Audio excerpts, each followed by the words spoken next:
ನಮಸ್ಕಾರ, ನಾನು ರಂಗನಾಥ್. ನನ್ನ ಜೊತೆ ಇದ್ದಾರೆ ರಾಧಾ ಹಿರೇಗೌಡರ್. ಬಿಗ್ ಬುಲೆಟಿನ್ಗೆ ಸ್ವಾಗತ. ಮೊದಲು ಟಾಪ್ ಸ್ಟೋರೀಸನ್ನು ನೋಡೋಣ. ನಿಲ್ಲದ ವಾದ ಪ್ರತಿವಾದಗಳು, ಹಠಮಾರಿತನ ಹಾಗೂ ಪ್ರತಿಷ್ಠೆ, ಈ ಎಲ್ಲದರ ಮಧ್ಯೆ ಬೆಂಗಳೂರಿನ ಸುದ್ದಿಗಳ ಜೊತೆಗೆ ನಿಮ್ಮ ಎಲ್ಲರ ಗಮನವನ್ನು ಇವತ್ತು ಸೆಳೆಯಬೇಕಾಗಿದ್ದು, ಆನೆಯಲ್ಲಿ ರಾಜನಾಗಿ ಓಡಾಡಿಕೊಂಡಿರಬೇಕಾಗಿದ್ದಂತಹ ಕಾಡಾನೆ ಸಿದ್ಧ ಸಾವಿನ ಅಂಚಿನಲ್ಲಿ ಕುಳಿತಿದ್ದಾನೆ. ಆದರೆ ಅವನನ್ನು ನೋಡಿಕೊಳ್ಳಕ್ಕೆ ಒಬ್ಬ ಅರಣ್ಯಾಧಿಕಾರಿ ಸ್ಥಳದಲ್ಲಿ ಹೋಗಿಲ್ಲ ಸ್ಥಳದಲ್ಲಿ ಹೋಗಿದ್ದಾರೇನೋ. ಯಾವುದಾರೊಂದು ಕೊಳವೆ ಬಾವಿಗೊಂದು ಮಗು ಬಿದ್ದಾಗ ರೆವಿನ್ಯೂ ಆಫೀಸರ್ ಸ್ಪಾಟಲ್ಲಿ ಇರ್ತಾರೆ. ಒಂದು ಆನೆ ಹೋದಾಗ ಯಾರಿರಬೇಕಾಗಿತ್ತು ಗೊತ್ತಿಲ್ಲ. ಸುದ್ದಿ ನೋಡೋಣ. ಅದಕ್ಕೆ ಮೊದಲು ಟಾಪ್ ಸ್ಟೋರೀಸ್.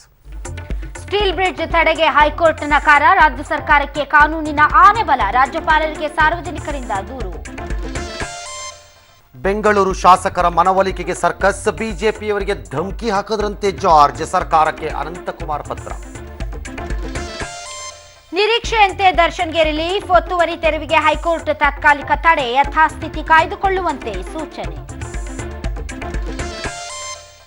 ಎದ್ದೇಳಕ್ಕೂ ಆಗ್ತಾ ಇಲ್ಲ, ಊಟನೂ ಸೇರ್ತಾ ಇಲ್ಲ, ಕುಡಿದ ನೀರು ರಿವರ್ಸ್ ಬರ್ತಾ ಇದೆ, ಸಂಪೂರ್ಣ ನೆಲ ಹಿಡಿದಿದ್ದಾನೆ ಕಾಡಾನೆ ಸಿದ್ಧ. ಯಾದವಿ ಕಲಹಕ್ಕೆ ಸದ್ಯಕ್ಕೆ ಬ್ರೇಕ್, ಮುಲಾಂ ಹಚ್ಚೋಕೆ ಮುಲಾಯಂ ಯತ್ನ, ಪಿತೂರಿ ಮಾಡೋ ಮಗನಿಗೆ ಪರೋಕ್ಷ ಎಚ್ಚರಿಕೆ.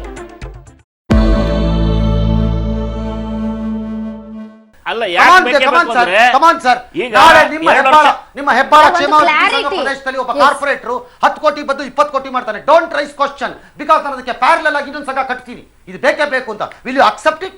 Is it not loot of public money? ದೂರದ ಸ್ವೀಡನ್ ದೇಶದಿಂದ ಪೋಷಕರನ್ನು ಹುಡುಕಲು ಬಂದ ಮಗಳಿಗೆ ತಂದೆ ಮತ್ತು ಸೋದರ ಸಿಕ್ಕಿದ್ದಾರೆ.